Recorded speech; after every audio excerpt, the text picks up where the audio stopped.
everyone. So welcome to our workshop. So this is the Complexity Principle event for food systems, which is organized by the SI Food Hub. So thanks for joining. We are excited to have you here.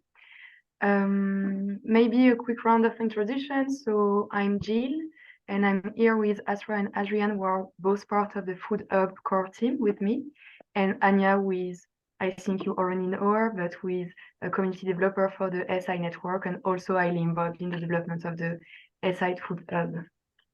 So I think we shared the link to the Miro board in the chat. So maybe you can drop the link and try to access the Miro board. If you have any trouble accessing the board, please do let us know.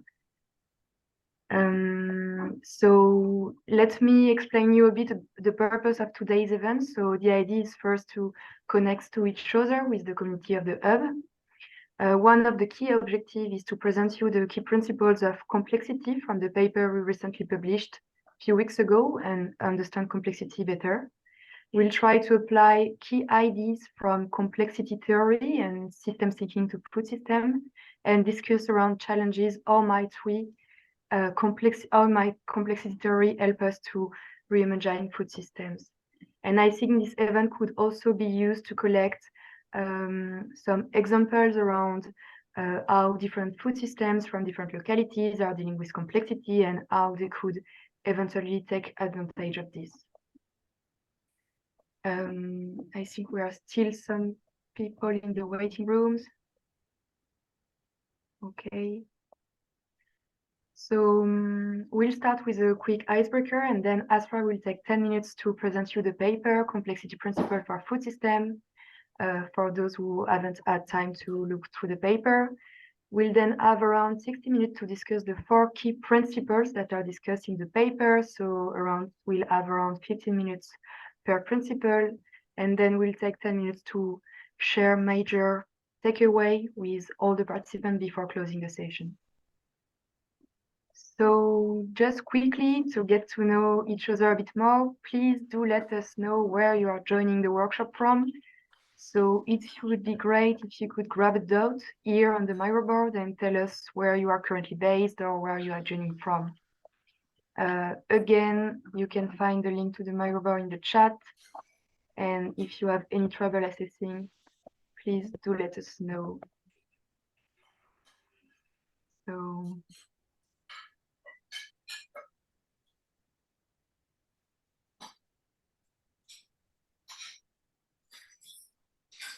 a lot of people joining from France, from Europe. I'm joining from France with someone else. I don't know who.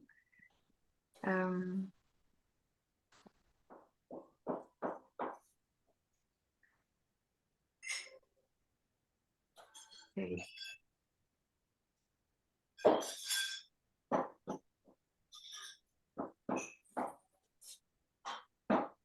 From United States.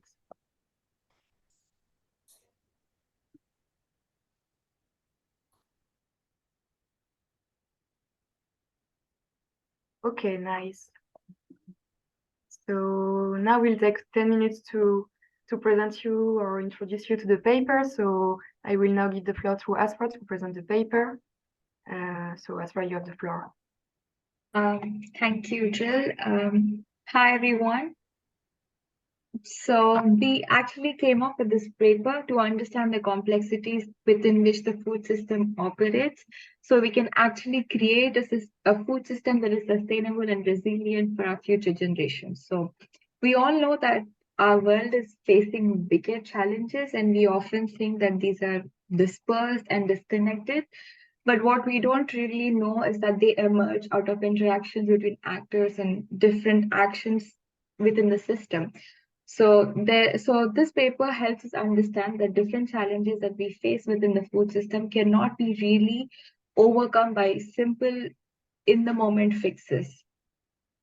So the key issue is to really understand the whole system, just not by looking at it individual parts, but to a comprehensive approach. We all know that food system is increasingly complex because of the reciprocal relationship it has between the climate change and itself. So it really needs a strategic approach towards a healthy and sustainable transformation, which is possible only when we look at it through the complexities in which it operates.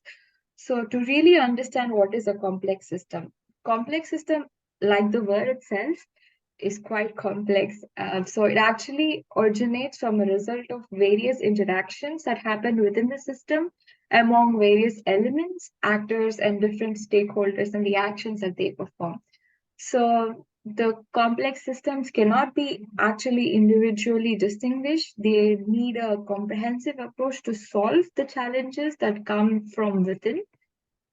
Complex systems are everywhere, and if we pay attention around us, one such huge and giant complex system is us, human beings.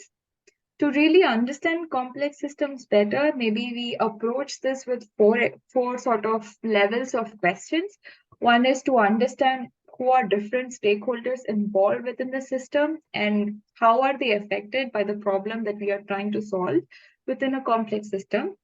And the second one is to understand how are different levels of beneficiaries affected by a solution that we are going to give for a problem, and how are different consequences for the problems, how do they arise, and how do they affect different stakeholders at place, and also understand where is the source of the problem and how is it occurring and why is it occurring. To move on to the right side of the board, um, maybe you can take a minute or two to understand and help us understand what comes to your mind when you think about complexity and what clicks in your mind for complexity for food systems.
Okay, thanks, Saf. And I see everyone has actually efficiently put out a lot of things there, which talks about how generally complexities work. Here everybody, I mean, here I am just reading off a few stickies that are there. It is about how multiple factors and stakeholders have different diverse perspective and incentives to in order to act for a change or to react or respond to something that's happening out of that's not in the regular. And then in order to address complexity, a person has to be interested in spending cognitive efforts as to be able to understand what's wrong and to be able to analyze it and then come up creatively with a solution that is systemic. There are definitely a lot of trade-off and synergies, and well, yes, also it is inclusive and differential, different environmental impacts and their linkages. So that's really nice. Let's just move to the right where we understand about different characteristics with which the complex systems actually function. So Complex systems are open, which means that there are different components that come from different industries, from different parts of the whole way in which the world works. And there's always a continuous exchange of information and energy between these stakeholders. So all these stakeholders or the elements that comprise a complex system have an ability to leave and join the system as and when. And also to address the openness of a system, it requires a lot of mental ability, and also maybe it also requires to the degree of creativity that comes with it.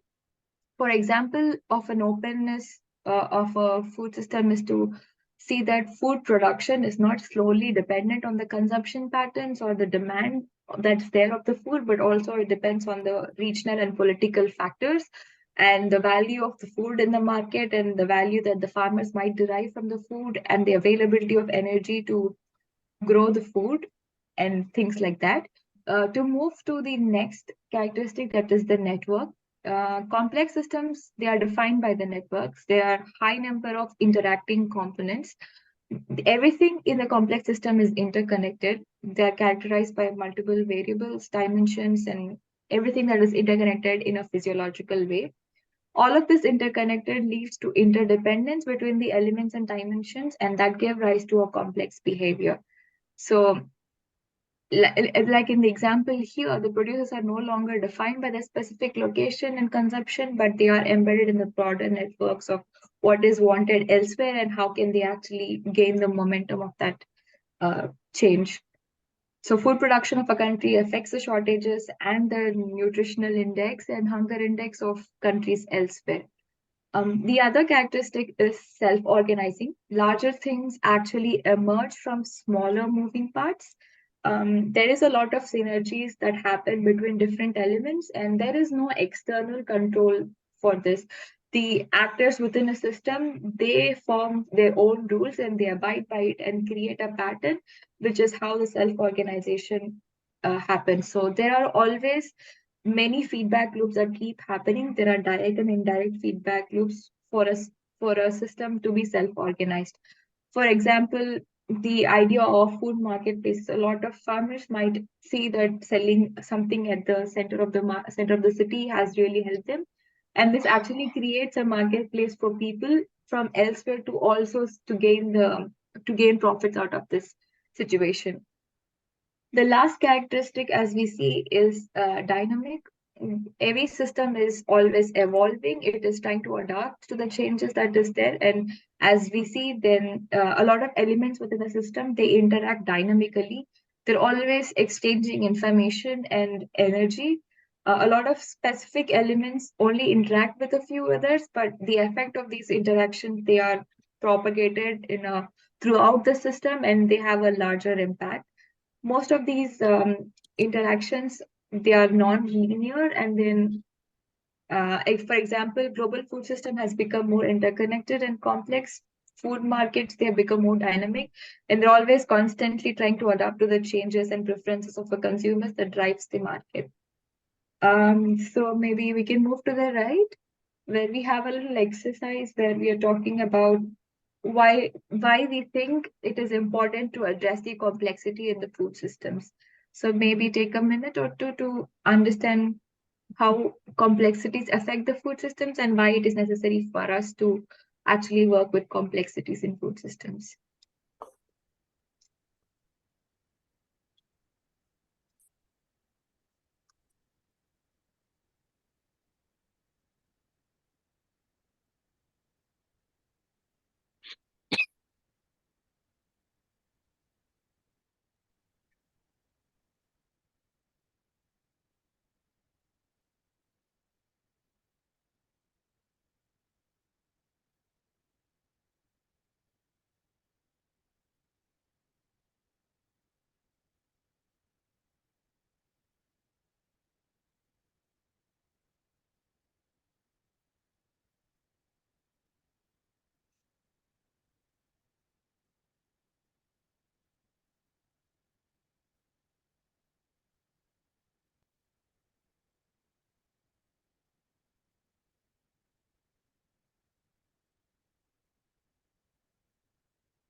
Oh, okay, thanks, Af. And I see a lot of challenges that people that you think that are actually giving rise to complexity within food system, and um, which I understand is that there is not much inclusivity within stakeholders. So there is chance of increasing the amount of stakeholders that are involved in trying to derive better for complexity within food systems. It is to deindustrialize food systems, to preserve soil, and to preserve and work with nature, to make sure needs the ones needing the food gets the food long term, having sustainable and well, this all actually summarizes what is coming next, which is talking about the different challenges within the food systems and how they are actually creating complexities that food systems deal with. Anya, if you can just slightly maybe move to. Yeah, so far we know that food systems is facing these complex challenges. We also understand that food systems are the center of the biggest challenges of our time: climate change, malnutrition, failing hunger index, biodiversity, overuse of water resources, use of resources as form of food that is wasted. Over the years, food system has seen innovations that have been tremendous and nice, but then they have been compartmentalized and they have not been able to apply it to different geographical and political situations, even if the challenges that they were being applied to were similar as the ones that they were created for. So these are a few examples which helps us understand that trying to fix certain problem within a food system, like a challenge, actually give rise to an inadvertent challenge that we have not really predicted. And all of the things that we see here are actually a result of something that went wrong because of our inability to see how they are interconnected within the system and how they interact and how it actually moves the system and influences it. Anya, if you can maybe. So the main purpose is to understand how different principles and characteristics of complex systems they're aligned, and then also try and see how we can actually implement them so we can make better use of it for creating better food systems. So let's go to understanding the key principles that were dealt in the paper that was released. So we actually touched upon the four main principles where we're talking about holism, emergence, relational, and adaptive. First, to understand holism, it's about it's an approach to understand a phenomenon that is as a whole and also studies the parts at the same time, the interactions and the connections that make up the system. The holistic view, it's a comprehensive perspective to solving problem. It helps us unlock the creativity and also find new ways to achieve solutions and deal with the challenges that are at hand. Emergence, the second principle is emergence. It's an outcome of things coming together. It is one of the central concepts of complex systems. It is universal for a systems to become and self-organize to create new patterns of organization. Most of the emergent patterns are non-linear and also dynamic. Emergence doesn't really lock within a certain method of flow. It actually always is a product of continuous interaction between various elements that exist within a system. The third principle that we deal with in the paper is relational. A system is a result of strong relationships and interactions within the ecosystem. It operates between the relationship of a thing and many other things. It is made up of one or multiple elements, and the processes are interdependent, they're interconnected with each other. High degrees of connectivity and interdependence within a system means that a change in elements, dimensions, and relationships can lead to further changes within the system. Adaptive systems, they actually arise as a response to the changing environment. Complex systems are adaptive. They can reorganize their internal structure without the intervention of an external agent, especially as a response to the external stimulus. We all know that complex systems are difficult to predict. Changes need to be flexible, adaptive, and they need to evolve with time, and also understand and learn with the varied experiences that we have had over time. So approaching the complexities within a food system through understanding the principles and how they operate, it helps us adjust to whenever there are some unintended consequences, and it also helps us understand how different interactions within the elements give rise to bigger challenges. And so we held towards workshop where we're going to discuss this in detail and also talk about different sub principles. Now I hand it over to Adrian to walk us through the framework of the workshop. Hi guys, and Azra, thanks for a really good overview of the paper. So what we want to do now is kind of do a deep dive in the four major areas that we discuss in our complexity paper that I just gave an overview over, so we can kind of understand not only the principles, but some of the substructures or sub-principles that support those major principles. And we'll start our discussion off with looking at the whole issue of the holistic approach. And I just ask Anna to kind of zoom in onto that so we can kind of look at that. So we're saying here, if we wish to develop, healthy and sustainable food systems, we need to think holistically, looking at all dimensions and actors that make up that particular system. And of course, when we're dealing with the issue of complexity, it behoves us to avoid getting too narrow too quickly and kind of jumping to specific solutions and answers before we really understand all of the makeup of that system. I mean, holism as a way of viewing things, it helps us to try to understand, the broader context and all the different levels that are involved in that system. I mean, it really gives emphasis to the whole rather than the individual parts, and it seeks to kind of bring to bear the broader context of the whole, or should I say the forest, as opposed to just the trees. And underneath that, it really helps us to see that we really can't understand the food system or any system apart from the broader context. And that's where knowledge comes from, that's where insight comes from, and most importantly, the potential for change comes from understanding the whole as opposed to just the parts. It really reflects, in some regards, the opposite of a reductionist way of thinking.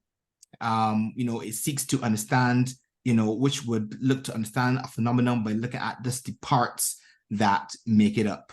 I don't think we should try to take our cat or a dog and look at the parts and think we could understand the whole animal by looking at the tail or the ear or the nose, but it's the whole that gives us the insight.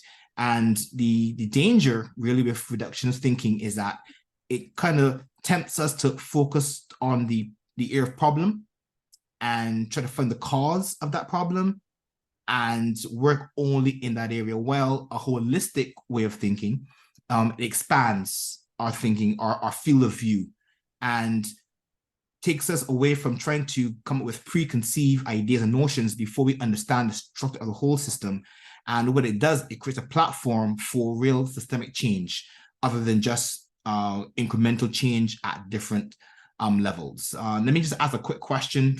So have you seen in your observation the danger of not having a holistic kind of perspective when you look at a food system or anything for your in your experience or projects? Have you seen the danger of not having a holistic approach to viewing this dynamic? That's an open question to you.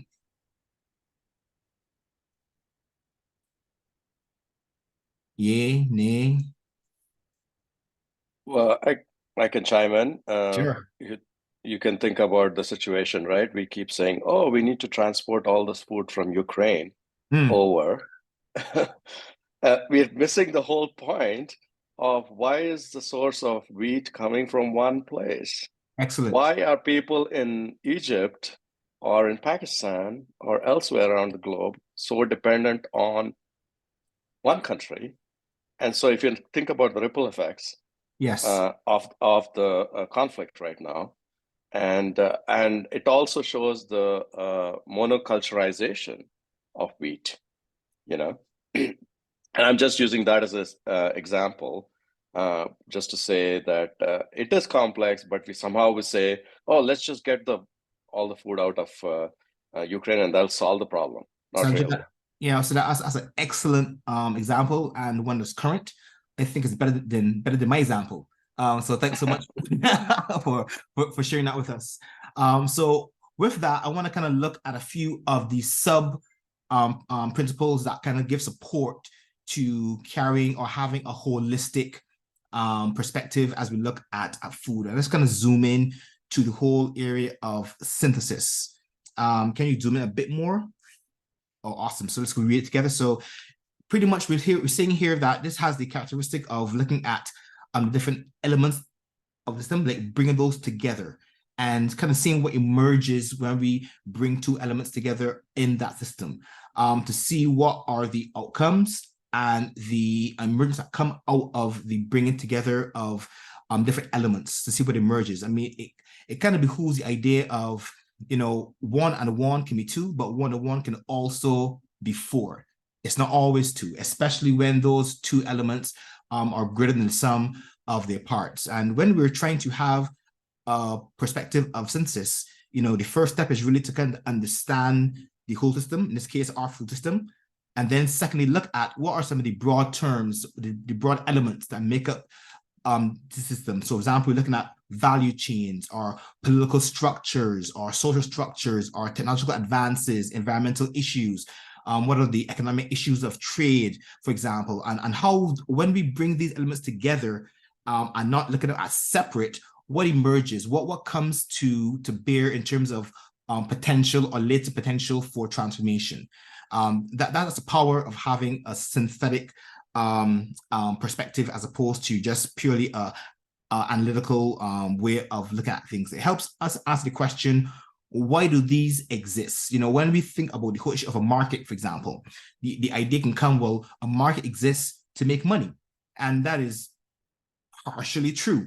But when you bring a view of synthesizing both profit and planet and people together, it brings a whole new dynamic.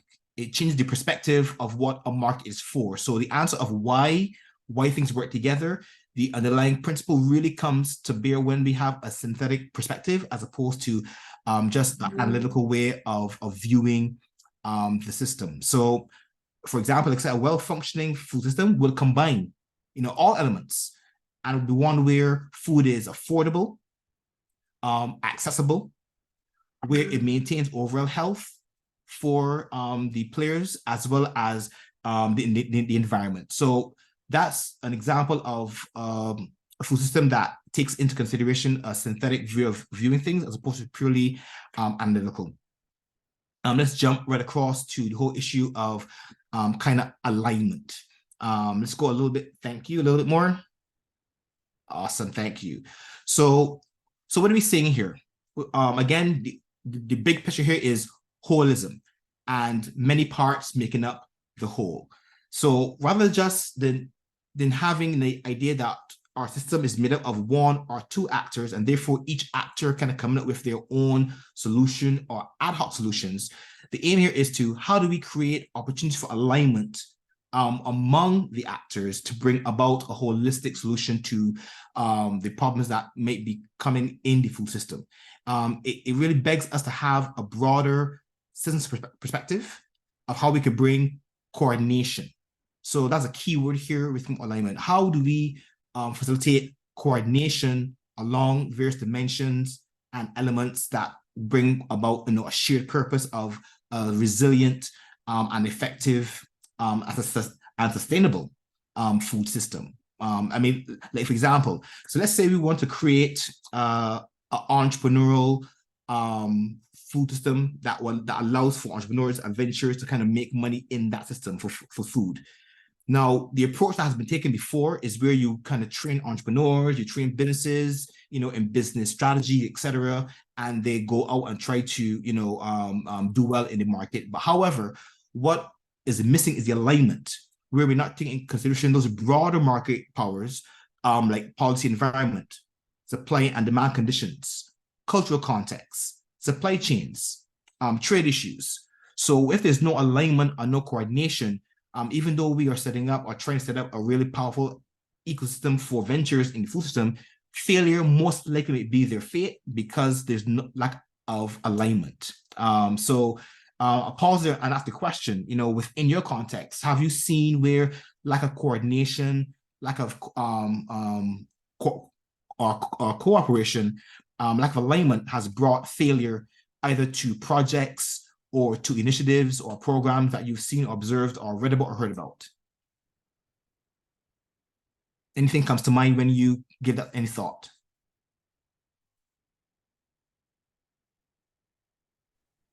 If I may, just 30 seconds. Of course you may. Sorry. In the US, your US Department of Agriculture has been complicit in the problems, especially providing equity for BIPOC, Black, Indigenous, people of color, farmers. Mm-hmm. So, such a big player being part of the problem instead of while saying they're going to be part of the solution. Yeah, I mean, we'll leave it at that. No, I hear that. And most times it does come from just a lack of holism in their perspective, having their eyes focused on one area and not the other, which kind of brings us, thank you so much, to our other principle of intentionality, which kind of ties right back into the whole issue, of alignment.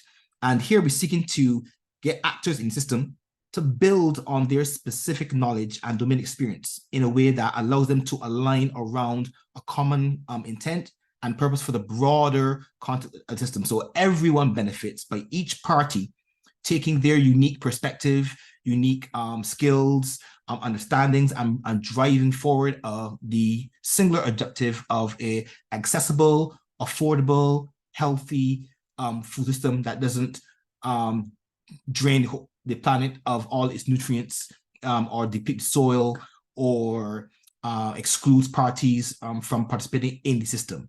And here the aim should be to really help people invest, and integrate around those shared ideas, those shared purposes, and that broader context, as opposed to what we normally have, where each individual party kind of hankers into their domain experience and looks at the system through their own lens, and there's no collaboration or coordination or communication.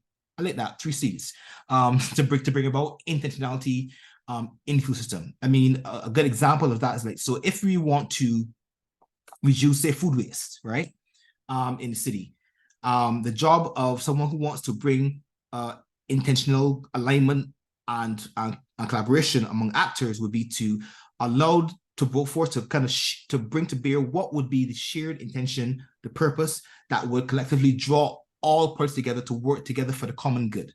So that's what needs to happen in that regard. So people look beyond their own missions and mandates of the organization and look to what's the health and benefit of the whole system altogether. And that's what holism is really all about. And lastly, I want to look at briefly inclusivity. And this is pretty much looking at how do we look at the system in such a way that, as I say in the Navy, no one is left behind. No one is pretty much left out of the benefits that the system can bring to bear.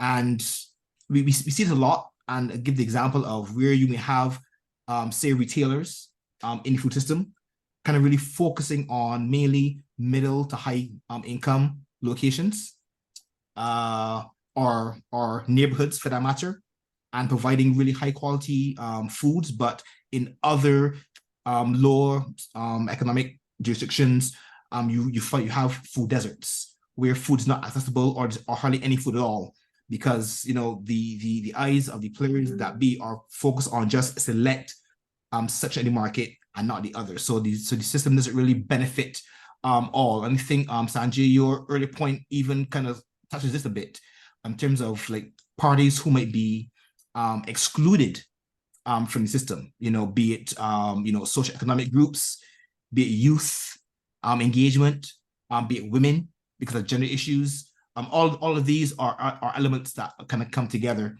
to support this idea of why holism is so needed if we really want to have a accessible, affordable, healthy food system globally working. So I want to thank you so much for listening to my thoughts on that. And we want to jump straight to Anya as she engages the idea of emergence.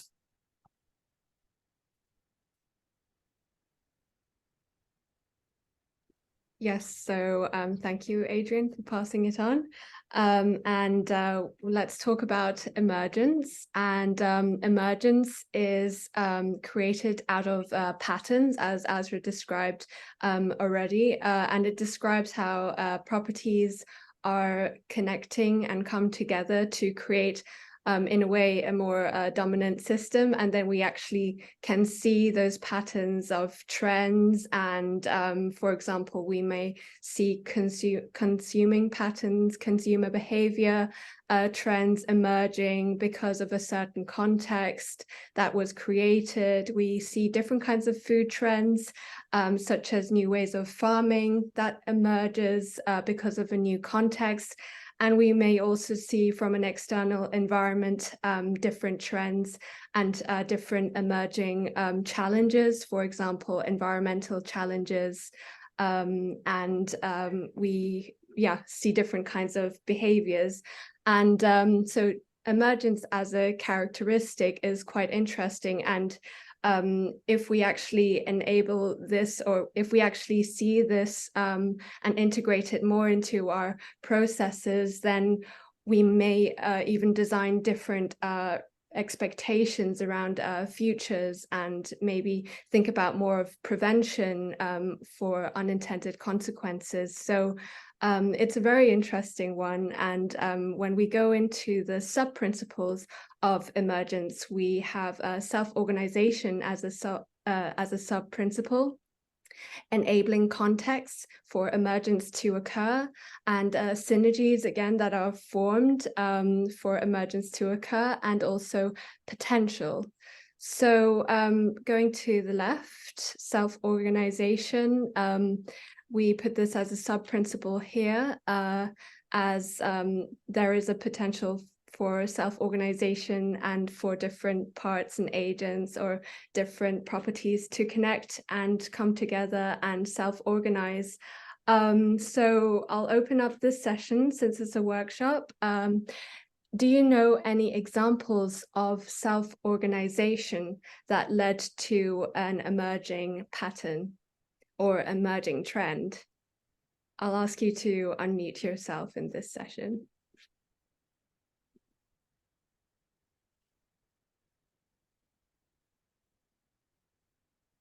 If you have no exact example, then I can maybe get an example. For example, we have in cities possible self-organization in terms of urban farming. That is a way of self-organizing, because there was this need, this interest, or this trend to produce your own food within a community. So as maybe cities foster more of this community connection and actually create spaces, then this way of self-organizing is possible, because the city maybe has some space for urban farms to emerge. And it's something that might happen in different kinds of cities. So that's an example of self-organization. And it also connects to this other sub-principle, having an enabling context. So for new trends to emerge, a context is required. So you can't build a house on sand. That's maybe a nice metaphor, what we mean by enabling context. So when people actually design food systems for different kinds of outcomes, one might ask, what context do we need to create in order for something to emerge? And one might design maybe the context. So I'll open this up again to you. Do you have an example of enabling contexts in relation to food systems? I can take 10 seconds and go. It's all in the local context. So what works in Arizona, which is a desert sort of conditions for growing food, will not work in the Northwest. I'm talking US, being the, sort of my focus, will not work. So you're trying to grow corn in Arizona that is needs very little water. You don't want to try to grow the same kind of thing up in Northwest, where there's plenty of mountain terrain and plenty of water as well. Yes, thank you very much. That's another good example. You have great examples. Yeah, and I might just add to another example, enabling context. It kind of could relate to the whole initiative to empower different actors in the system. So if we want to target, for example, empowering school children to learn more about what they're eating, that might create first an enabling context by building that awareness. And building awareness is a form of enabling a context. So, for example, if we focus on a specific school, a specific area that's a bit in poverty, and actually provide these education tools for children, for example, to become aware of what they eat, what they buy, and how it might affect their health and way of studying for school, then this might create another way for them to, on a next step, self-organize themselves or self-organize in a community. So that might be another example. And just interrupt me if you have another example, but I'll move ahead. Anya, just quickly, if I may, just if it's about using enabling context as influencing in a positive way, then I guess the traditional way is merit to give something positive in return for the behavior we want to see in society. So it could be anything. Yes. The awareness building is the smarter way, of course, but the merit part is also still very useful, I believe. Yeah. I cannot give an example, just in an abstract way. Yeah, that's a very interesting part as well, because on what level do you enable, and also in which way or which method do you use to enable? It can either be top down, for example, a policy that restricts and enables, or it can actually be more of that giving to a specific individual. So realizing a child as an individual, so it's more open and it's building awareness, and that is all a different method of enabling a context. So yeah, lots of designers looking. Yes, yeah, right. Awareness building would be then maybe more the bottom up version, and top down requires, however, somebody who is capable of giving the right influence and providing the merit for it. Yeah, definitely. Yeah, so this sub-principle, it's again very broad. You cannot just, there are different ways to enable a context. So yeah, more examples and we become more aware of all the different methods. Was there a raised hand before, or shall I move on? Great. So I'll move to the next sub-principle, which is the third one here, synergies, and it kind of relates to to Adrian's sub-principle as well. So creating maybe a alignment, and also that common mission with two different actors. Maybe that's a form of an example of a synergy, or things that just naturally work together. That's a synergy. And I'll open this question up. Or do you have an example of synergy in a food system that allows patterns to emerge, or that creates more of a dominant system?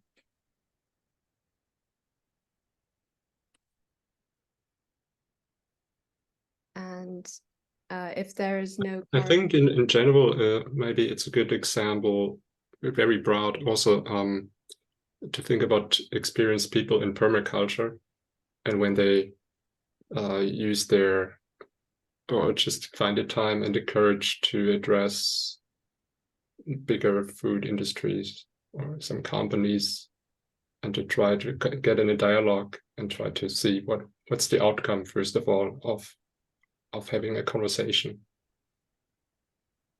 Definitely. Yeah. That's definitely a good example as well. We have another one. Oh, yeah. Yeah, very quickly. There's the example of what's called Three Sisters. And I'm taking the actors being three different kinds of plants. So the corn, the bean, and the squash growing together synergistically. So if you have more of these patterns from nature that are incorporated to growing, I know it's at a different level we're talking about, but I'm just taking an example of synergy available or shown in nature. Symbiotic relationship. Yeah, that's a good example as well. I'll just summarize. Michael, you wrote perhaps integration of community food production with supermarket chains. Yes, I hope that this is going to become more and more integrated for sure. That's also a good example. And just to not go over time, I will end the Emergence session here and pass it on to Gilles.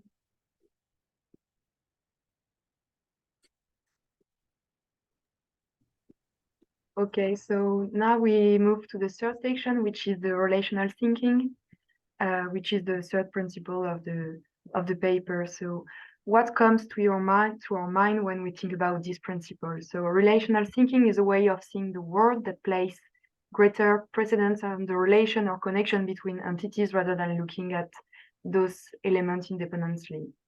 So the network or relational way of looking at the world is a major part of system thinking. So why do we need such relational thinking when we deal with food systems? So why it is important to keep this principle in mind when dealing with food systems?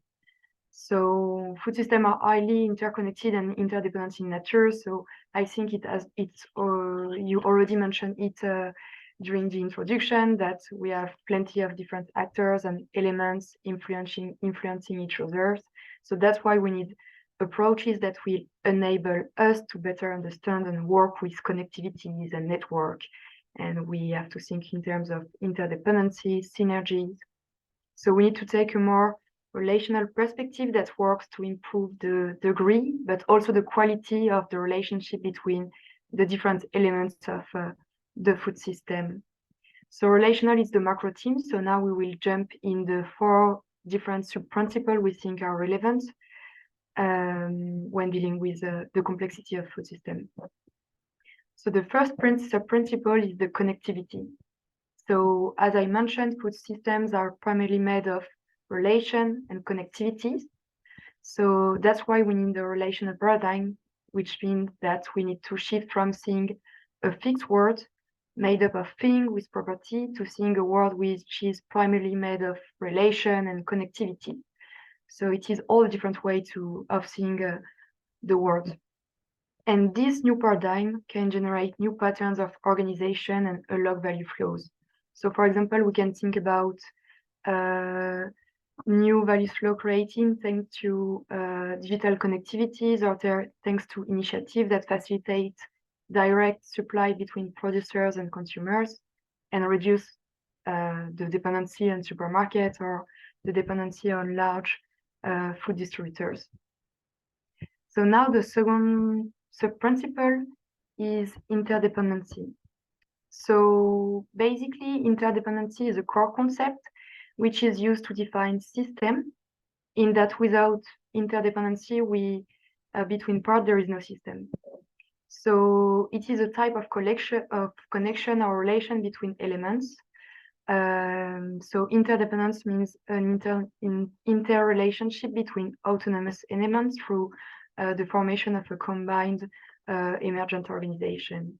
So one example we can we can, a really simple example, for example, is the butterfly and the flower that are interdependent. So the butterflies depend on the flowers and feed on its nectar, and the flowers depend on the butterfly to pollinate its flower. So do you have any example or illustration of interdependency you would like to share?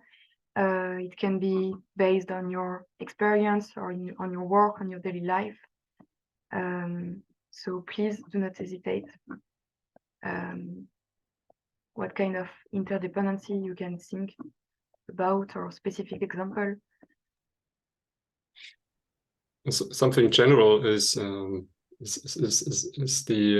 how to say this, the quality of your teeth. So this, it depends on what you eat. So these sectors are, well, if I call it sectors, appear, or at least in German culture, it's not yet so common to really keep connecting these two areas, especially when children grow up. Parents often forget that what they eat has a huge impact, but of course on the entire body, stomach, the digestion, the gut system. Yeah, I think this is a nice example. So we can talk about teeth, but also about a lot of different elements of our body. So thanks, Michael, for sharing. Does anyone want to share another example? So we can also think about really simple examples. So for example, food consumption and production that are interdependent and that have mutual reliance and influence within each other. And I think there is an existing taxonomy also on the different interdependency we can observe, whether it is physical, we can talk about also cyber interdependency, geographical interdependency, logical interdependency. So we think it's really important when considering the design and management of food system to think about understanding this interdependency and to think about how we can effectively work with them. So now let's move to the third sub-principle, which is networks. So basically, due to their high level of connectivity, all complex systems have a networking architecture to them, and it is a defining feature of the work. So network science is the study and the modeling and analysis of network, and network theory is central to understanding a complex system, whether it is internet, transport system, social network, or for example, food system. So when you deal with network, you have to answer, or at least to keep in mind, a different list of consideration to be able to understand the network. So do you have any idea of the kind of consideration or question you have to keep in mind while dealing with a network and while trying to understand a bit better those networks?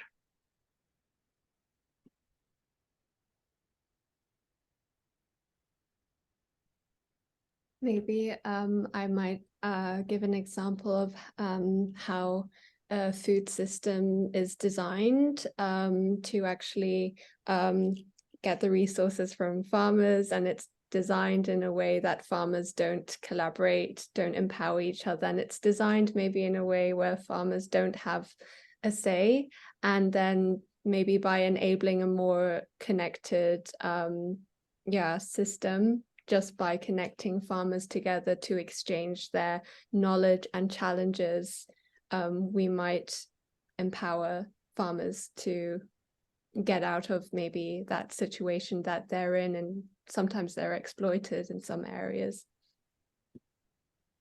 Yeah, thanks, Anya. I think we already mentioned some example before, even when we were discussing the reliance on wheat production or wheat distribution. So when dealing with network, we have to keep in mind few considerations, such as how evenly distributed are the connections, which are the most important nodes in the network. Is the network centralized or rather decentralized? We also have to think about network dynamics. So how is the network growing? How resilient is the network to alteration or external shocks? So these are some considerations that we have to keep in mind and that are especially useful when dealing with food systems. So this leads us to the fourth sub-principle, which is about decentralization. So decentralization is a structural feature of network where capacity and connectivity are more evenly distributed across the elements in the system, such that there are no elements with a radically higher level of connectivities and capacity that will make them central to the network. So according to you, why should we aim to develop network that can provide capacity in a more decentralized fashion? So what are the pros of a more decentralized, for example, food system setting? So do you have any illustration to share? Any ideas on that? I think in general, it would be to allow local food production to grow again. So it's against the monopolizing industry, which competes in the markets and doesn't allow smaller businesses to grow. Yeah, so this is really linked to the level of dependency on keynote. If we allow local food production, then we are not reliant on some specific source. Maria, I think you raised your hand too. Yes, I was just this locally here in the UK. For example, I buy milk to online that is delivered to my door from the producer. There is a cooperative. So the milk is produced and distributed from the producer to your home. So that would be a way, I think, of avoiding the retailer and supporting the farmers and the quality of the food. Improving the quality of food. I have another example in Western Colorado. So I'm in Colorado. The peaches, each peach is over a pound plus, but while they also sell in the grocery market, their direct to consumer selling is huge because everybody wants to have the local peach instead of something that is brought in from California with a larger carbon footprint. So it's a complete decentralization where the focus is on, let's focus on consuming the local, going back to what others said as well. So decentralization and the localization of food, I think, are an important play in the long run, in my opinion. Yes, thanks for sharing. And also related to what you were saying, Maria, in France, for example, where I'm based, there is more and more initiative that we call AMAP, and it's the same system that you have for the milk, but more focusing on the distribution of vegetables and fruits. So even in big cities, it's more and more widespread, and there is also some digital initiative that try to make this kind of system, alternative system, a bit more easiest also for the consumer. So yes, so there is a lot of initiatives that are promoting, I think, decentralization, putting smallholder farmers in direct relation with consumer, and also allows to have higher quality relation and transparency between the different side of the supply chain, the different expertise of the supply chain. So now I will let the floor to Asra to present you the last principle, which is the adaptive one. Thank you, Jill. We know that food systems are witnessing quite a challenging environment to strive, and then also it's a challenge to the structure and the way they function.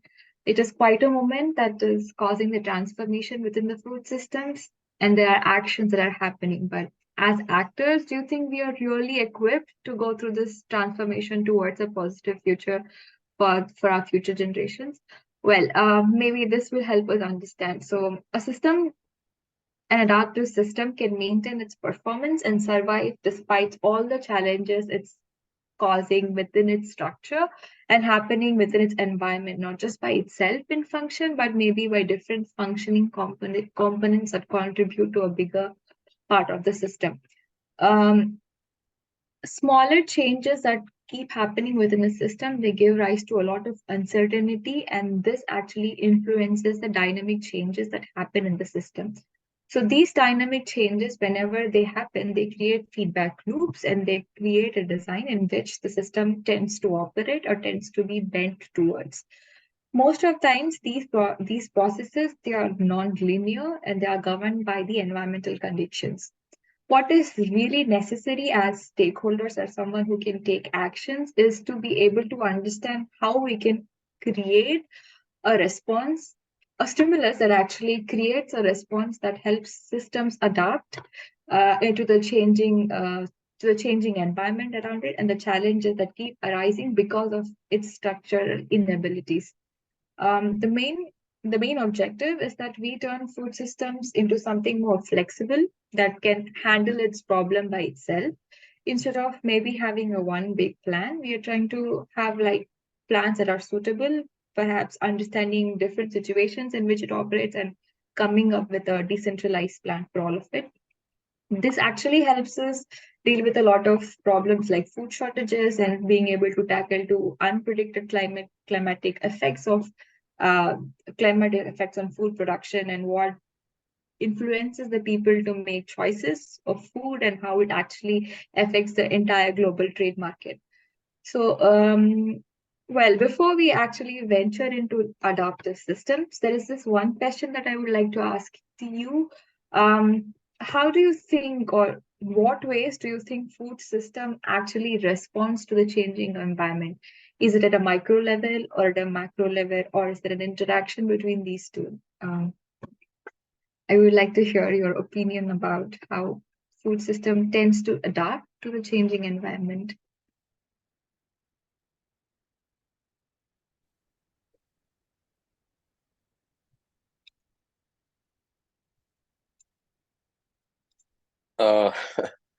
Great example is growing of corn.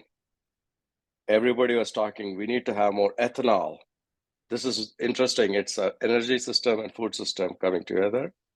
So people started saying, let's grow more corn because that will enable having more access to ethanol so we can reduce our dependency on fossil fuels. Guess what? It created the tortilla wars in Mexico because the price of corn actually went up because people were using the food, corn that could have been food ended up going for creation of ethanol instead. Well, that's a very interesting example of how not being able to understand and actually gives rise to a stimulus that's causing further problems that we didn't really predict when we actually started off with. Okay, so Anya, can you really help me with the last sub-principles and maybe zoom into it? So like other main principles, we have under adaptive food system principle as well 4 sub-principles. And first is the adaptive strategy. It's about creating a generative dynamics for the system so it can grow its own change. It can be achieved by moving away from a centralized and top-down approach to maybe more decentralized, having more inclusive food system where all stakeholders have a say in how it can actually develop and be designed. Before we venture into the other sub-principles, what role do you think a technology plays in maybe facilitating decentralized food systems, and then how do you think it affects communication within food systems?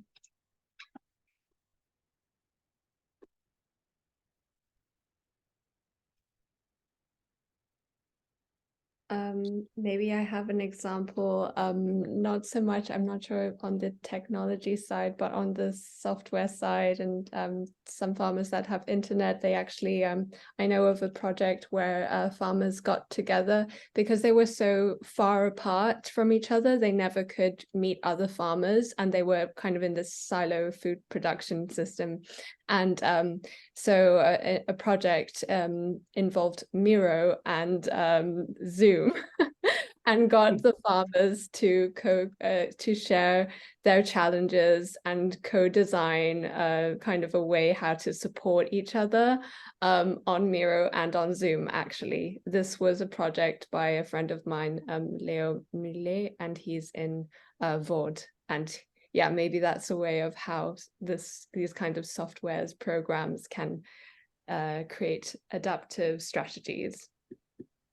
That's a very interesting example. Also, to elaborate on that, I was involved in working with farmers in India, where we're trying to understand how digital platforms help them make better decisions, empowers them with information.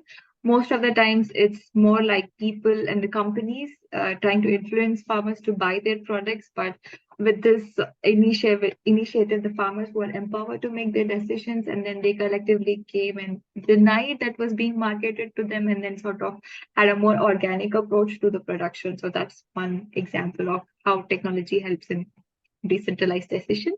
So moving on to the next sub-principle within the adaptive systems, which is oh, can I just say something? Sorry, just go ahead. Technology. I think there are different ways of understanding technology, because technology there are different kinds of technologies, and I think a technology that we sometimes forget to refer to is kind of the ancient and old ways of farming technologies. That's a very interesting and quite insightful point to add here, Anu. Thank you. And also, the second sub-principle under adaptive systems is resilience. It is a system's capacity to maintain and recover its health even when when it's faced by a dire challenge. A resilient system, it needs to swiftly adapt and discover new ways in which it can be more sustainable. In the context of food systems, resilience means the system's ability to keep working even when there is shocks, like because of the climate or because of political wars or because of shutdowns or some kind of geographical influence on the food production. Main factors that actually influence how resilience can be inbuilt into a system is typically in its design, in the way it's structured, and the way it can be empowered to be able to respond to situations well and maintain its function and continue to provide for what it was actually built for. So maybe here we could also discuss from the participants here that if you know of any elements that you think will help create a resilient food system, like on top of your mind, do you have anything that maybe help create a resilience in food systems?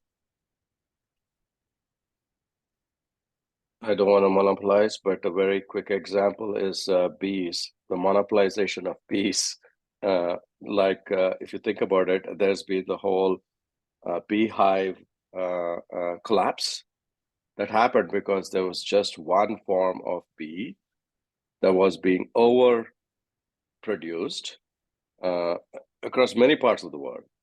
I think that played a problem in terms of not building a resilient sort of bee ecosystem, if you want to say, as well as the food ecosystem, because there's a direct correlation between the two.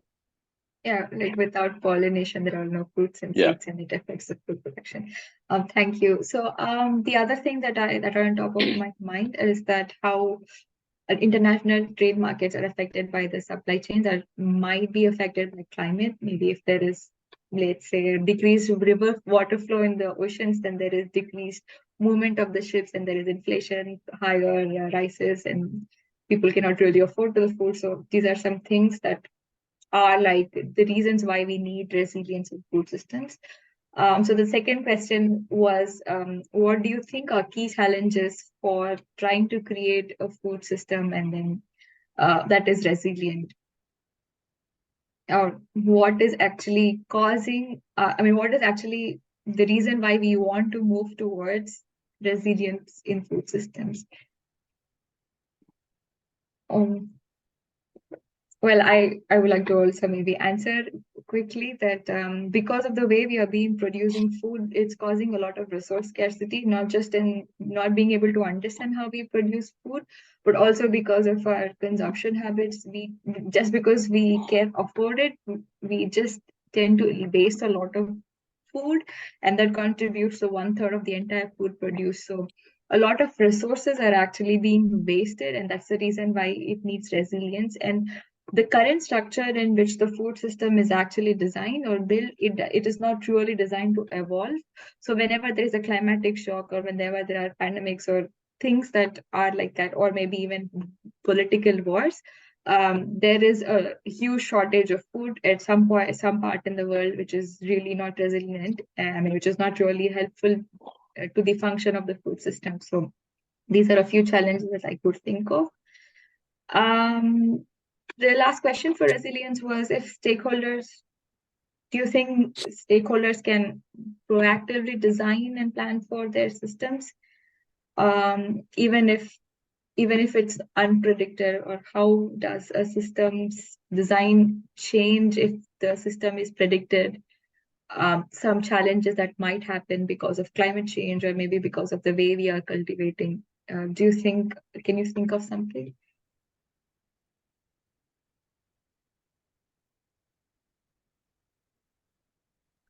I just put an example in the chat. I've just read this, don't know the projects personally, but in Bangladesh, some farmers have revived floating farms. And I think, as far as I remember, they revisited kind of old farming techniques, and with rising sea levels, they adapted and co-taught each other how to farm in a changing environment, in terms of resilience. And so I just put the link there if you want to read more in the chat. Thank you for sharing the link, Anya. And also, I think it is also the farmer's ability to predict what wouldn't be wrong and being able to design the system so it is adaptable whenever such things arise. Okay, so maybe we can move to the right side where we're talking about the diversity that's necessary within the system so it can be more adaptable. For our systems to keep working well and to last long, that is to be viable and sustainable, it really is important for it to systemically foster essential diversity across all dimensions. This variety actually helps handle different changes in the environment and deal with all sorts of challenges that might come up. So especially in the context of food systems, it is crucial to build and promote diversity in various aspects just so we ensure that there is long-term viability. To have a wide range of diversity within the food that is produced, the methods of farming that are being employed, and different food sources of the food baskets that the entire world is dependent on. The diversity actually helps us to adapt to various environmental changes and also effectively tackle challenges that can arise because of the way we are producing food, and also because of its effect and influence on climate change and its reciprocal effect on food systems. So maybe to understand what you think about requisite variety, what do you think about different aspects of system that should have sufficient variety that support adaptations to changing environment. Like, what do you think should include more diversity within it? Is it moving away from monoculture or mono farming towards more inclusive plants production, or is it about also inclusive livestock and biodiversity production? Do you have any example that can support or that helps us understand what other varieties need to be included? Or I would say it's all of the above.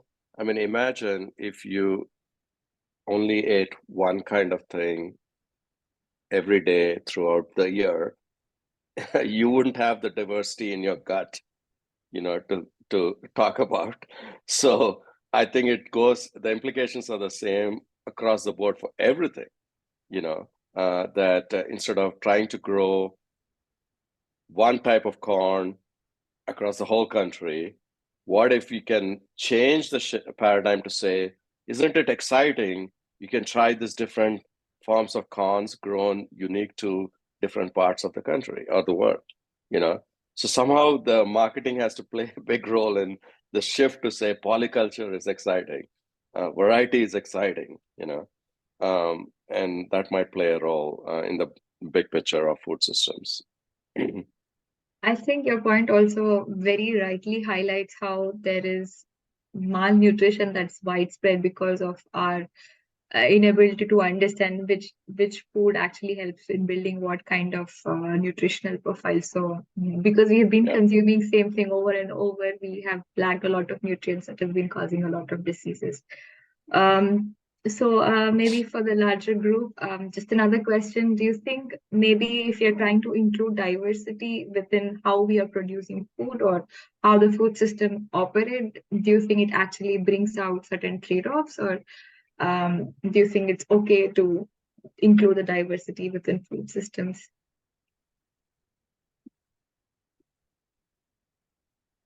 Yeah, I think I can just say that I believe it is important to include diversity, and I feel like a lot of people and the new generations in our school systems lack the awareness of the diversity that already existed, and now are kind of becoming more and more extinct, such as a specific type of pig in Switzerland that actually has curly hair.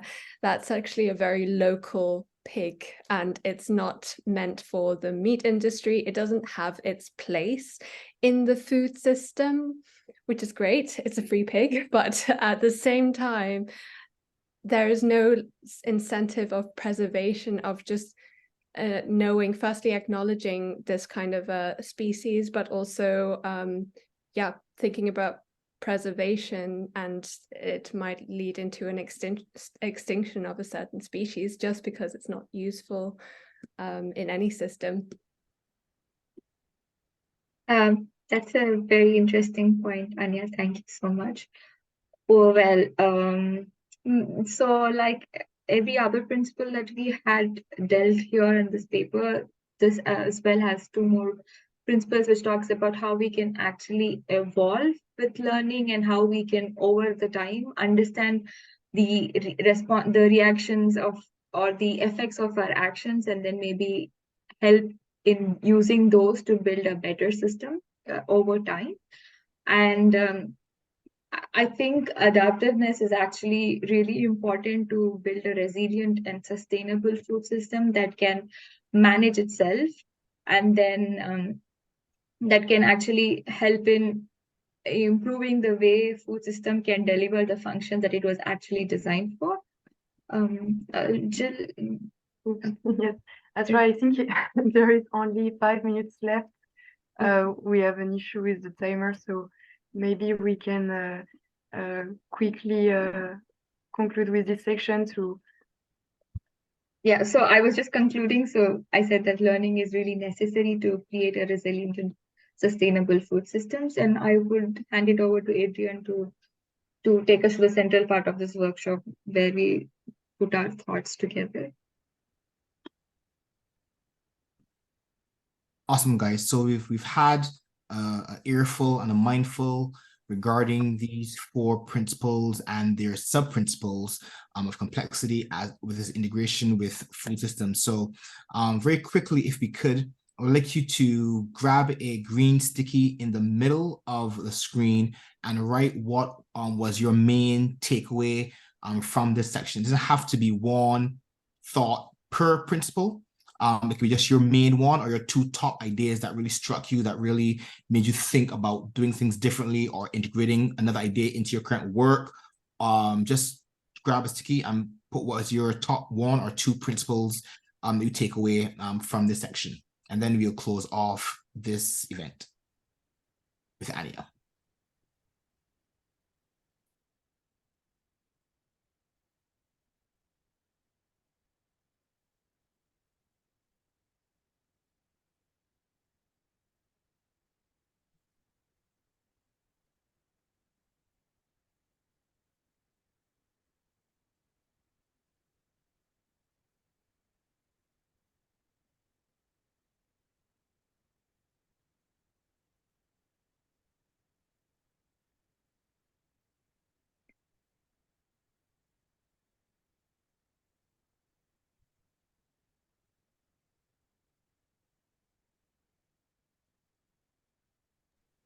All right, awesome. So just going to read a few of these ideas as Anya makes them a bit larger for me. So we're seeing, for example, food systems is a complex system and needs, can you come across just a tad to the right? Right. So strengthening direct links between producers and consumers. We have the importance of designing resilient food systems. Definitely, that's where most of our challenges come from now, where our food systems are not resilient or sustainable. Can you come across a bit, Anya? Let me see the rest here. All right, food systems are complex and needs a 360-degree perspective to understand it, which is come back to our whole idea of holism. So thank you so much. I want to pretty hand over to Anya as she takes us home. Yes, so wrapping up from our event, we firstly want to thank everyone for joining and spending time, and hopefully this session was valuable to you. So we also deeply appreciate any kind of feedback. You can just grab a sticker here and let us know any feedback, as we will continuously be crafting our events and trying to create better experiences.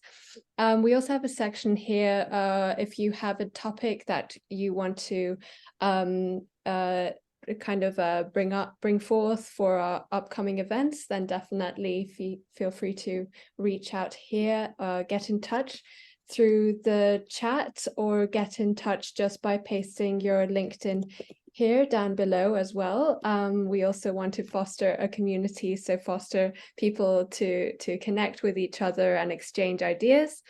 And also feel free to share any kinds of articles and books down below as well.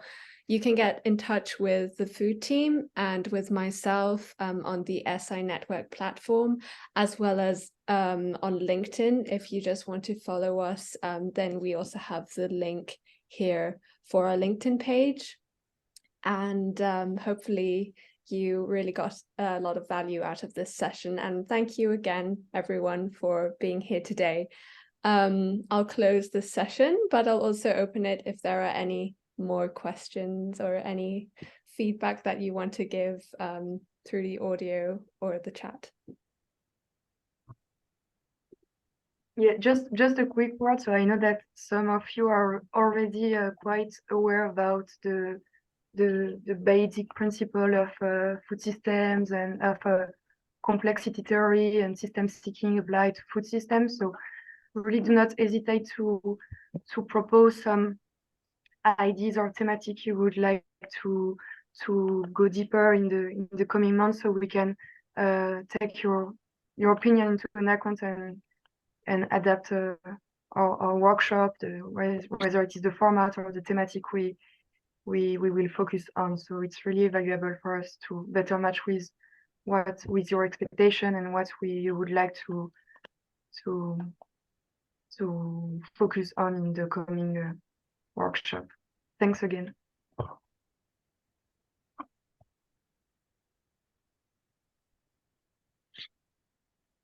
Just quickly from my side, thank you, the organizing team. Thanks a lot to you. And it is new to me with the Miro system linked to Zoom, and I keep getting more and more interested in seeing this method as a form of communication, online communication, to see that more and more and to understand it better, what the potential in fact is and how it changes the way Zoom participants can join and contribute.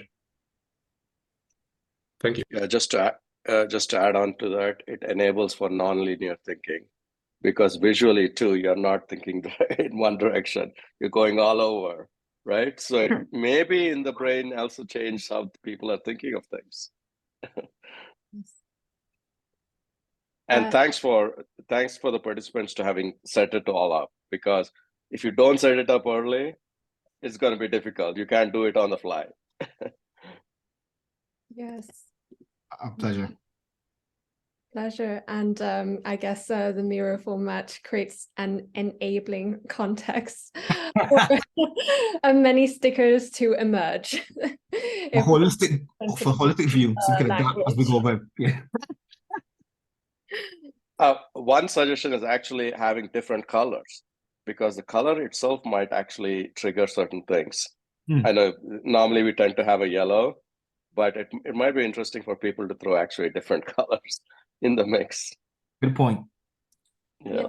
Good. Yeah, that's a very good feedback. Okay. Let's add a certain mood characteristics if we go into the design world. So, indeed. And from the chat, I'm just posting some of the interesting comments from the chat into here so we don't lose it. And this link is available for the future, so you can just go back to this link next week if you want to revisit the stickers as well. So I guess without any questions, then we'll close off this session officially. And thank you again, everyone, for joining.